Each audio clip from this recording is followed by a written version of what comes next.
Halo teman-teman, kembali lagi dengan saya Saiful dari Belajar Aja. Sebelumnya saya sudah membuat video mengenai bagaimana cara mendapatkan beasiswa dari University of the People. Pada kali ini, saya akan membahas mengenai 3 cara untuk teman-teman sekalian mempersiapkan diri sebelum memulai perkuliahan di University of the People. Oke, untuk yang pertama, saya akan menjelaskan mengenai kelengkapan dokumen yang harus teman-teman siapkan sebelum memulai perkuliahan di University of the People. Yang kedua adalah saya akan menjelaskan mengenai kurikulum dan term yang ada di University of the People. Dan yang terakhir, saya akan menjelaskan mengenai orientasi untuk mahasiswa baru yang dilakukan di University of the People. Oke, selanjutnya kita langsung lihat ke webnya saja. Oke teman-teman, ini kita sudah berada di webnya University of the People. Untuk hal yang pertama yang saya akan jelaskan itu adalah mengenai dokumentasi yang dibutuhkan dan teman-teman harus siapkan. Yang pertama itu adalah ini. Jadi teman-teman membutuhkan yang harus teman-teman upload itu hanya satu sih dokumen yang dibutuhkan, yaitu adalah ijazah. Tergantung kalau teman-teman mau melanjutkan ke S2, berarti teman-teman harus menyiapkan ijazah dan transkrip nilai dari pendidikan S1 yang teman-teman sudah lakukan. Nah, tapi apabila teman-teman ingin mengambil S1 atau D3, kalau di University of the People itu disebut dengan Associate Degree untuk D3, dan untuk S1-nya kita sebut dengan Bachelor Degree. Nah, teman-teman hanya perlu menyiapkan satu dokumen, yaitu ijazah SMA atau ijazah SMU. Nah, yang paling penting dari ijazah SMU ini, teman-teman harus yang pertama lakukan adalah ijazah ini harus di translate ke bahasa Inggris, karena kita akan berkuliah di universitas di Amerika Serikat yang pasti harus ditranslate menggunakan bahasa Inggris. Tujuannya biar mereka mengetahui nilai yang kita dapatkan berapa. Nah, ini untuk mendapatkan di mana saya harus melakukan translatornya, teman-teman dapat mencari di, karena ini US, pada saat itu saya ke websitenya US Embassy untuk Indonesia. Nah, di website ini saya udah buka browsingnya bahwa teman-teman dapat menemukan list Swan Translator yang ada. Di sini sangat banyak namanya. Nah, sebagai informasi, untuk menentukan Swan Translator mana yang teman-teman akan pilih, saya sempat kirim semua email ke semua translator ini. Dan dari semua translator ini, saya membandingkan, saya menemukan satu translator yang paling murah, yaitu adalah Pak Joseph Yanto Ketaren. Ini teman-teman bisa lihat alamatnya, ini di Tangerang Selatan. Ini nomor teleponnya dan nomor dan emailnya. Ini saya kemarin menghubungi menggunakan email Gmail beliau. Nah, ini jawaban dari beliau. Ini saya disebutkan harganya untuk reguler, ada express, ada super express. Kemudian juga ada double super express. Ini yang mana harganya bervariasi. Saya ambil yang paling murah karena saya juga tidak membutuhkan hasilnya untuk dalam waktu cepat, jadi saya mengambil yang reguler atau 4 hari kerja. Ini dihitungnya per halaman, jadi kalau misalnya ijazah kita ada 2 halaman, berarti akan dikenakan 2 kali 60.000 untuk satu lembarnya. Nah, kemudian dari biaya ini, kemudian akan ditambahkan dengan biaya pengiriman dengan menggunakan JNE Yes sebesar 20.000. Nah, kemarin biaya yang saya keluarkan itu adalah 140.000 karena ijazah saya ada 2 lembar, kemudian saya juga membayar untuk biaya pengirimannya. Jadi yang saya bayar ke Pak Joseph Ketaren ini adalah 140.000. Ini biaya pertama yang teman-teman harus keluarkan.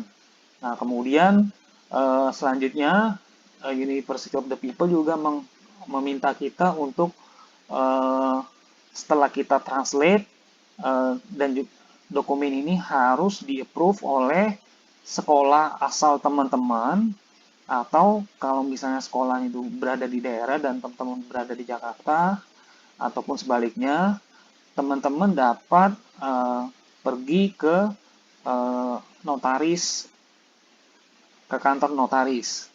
Nah, ini saya dapat sharing sedikit. Notaris yang sangat recommended yang saya dapat temukan adalah Pak Charles Hermawan. Ini sangat murah sekali, satu lembarnya dikenakan biaya hanya 15.000. Kemarin itu saya ada berapa lembar ya, ada 4, dan ditambah biaya fotokopi. Jadi biaya yang saya keluarkan sekitar 70.000. Sangat murah sekali teman-teman. Ini saya sempat perbandingkan dengan notaris-notaris yang lain, biayanya sangat mahal sekali. Ada satu lembar minta 100.000, ada per dokumen minta bahkan sampai 500.000, dan sangat nggak make sense sih. Nah, ini untuk Pak Charles Hermawan ini sangat membantu mahasiswa, terutama yang ingin melanjutkan studi ke luar negeri. Menurut saya sih ini harganya sangat bersahabat untuk kantong mahasiswa. Nah, ini untuk notaris yang bisa saya sharing. Ini saya tidak di-endorse oleh Pak Charles Hermawan, dan ini pure dari pengalaman saya. Nah, untuk yang kedua yang saya akan bahas itu adalah mengenai kalender akademik. Ini teman-teman bisa pergi ke website yang tadi. Teman-teman bisa ke ini, di sini ada kalender. Tinggal diklik, nanti keluarnya ini. Nah, di video pertama saya sempat bilang mengenai perbedaan perkuliahan di Indonesia dan di US.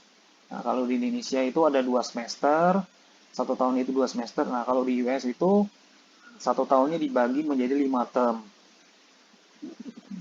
Nah, ini teman-teman bisa lihat untuk kalendernya ini ada early admission deadline.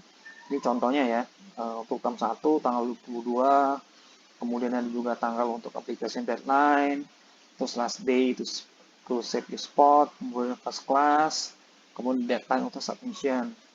Nah, ini teman-teman bisa lihat, ini untuk admission kalender.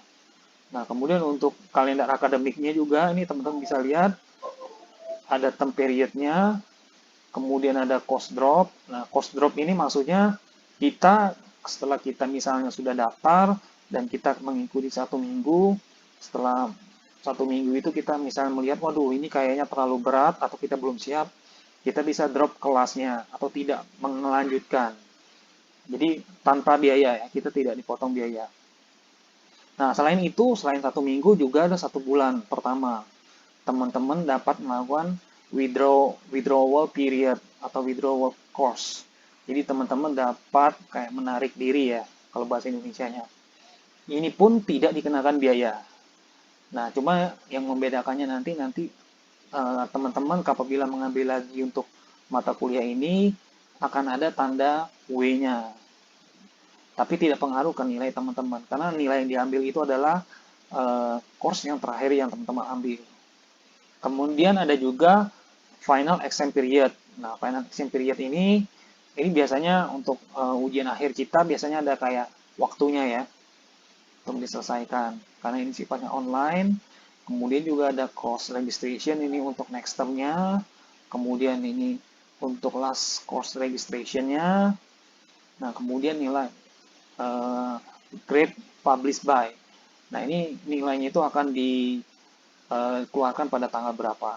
Nah, ini kurang lebih kalender akademik yang bisa saya sharing. Teman-teman bisa browsing sendiri ke UO People-nya langsung ke tadi ke student, become student, dan langsung ke kalender. Demikian untuk kalender akademik ya. Nah, kemudian untuk orientasi. Nah, orientasi ini teman-teman, ini kebetulan saya course untuk orientasinya udah selesai dan sudah hilang di Moodle saya atau di dashboard saya. Nah, sebenarnya nanti contohnya kemarin itu saya mulainya di bulan September. Jadi sebelum bulan September itu di bulan Agustus minggu kedua kita itu sudah ada namanya orientasi mahasiswa baru, di mana dia ada semacam kayak course dummy di mana teman-teman itu dapat mengikuti semacam kayak simulasi course kuliah. Jadi, tapi tidak ada penilaian. Tujuannya untuk membiasakan mahasiswa agar dapat mengikuti course sebelum mengikuti course yang sebenarnya. Ini sangat baik sekali menurut saya. Jadi di situ nanti kita kayak bersimulasi berkuliah online itu seperti apa.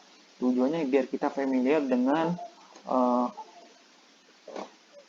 dengan mudah dengan bagaimana cara mengisi eh, menjawab tugas, melihat diskusi, kemudian mengisi learning journal. Nah, di situ akan diajarkan. Nah, mungkin sekian teman-teman yang saya bisa sharingkan. Demikian video dari saya. Semoga video ini dapat membantu teman-teman sekalian untuk mempersiapkan diri sebelum memulai perkuliahan di University of the People. Pada video selanjutnya, saya akan menjelaskan bagaimana cara teman-teman untuk mengikuti perkuliahan di University of the People. Sampai jumpa. Ciao.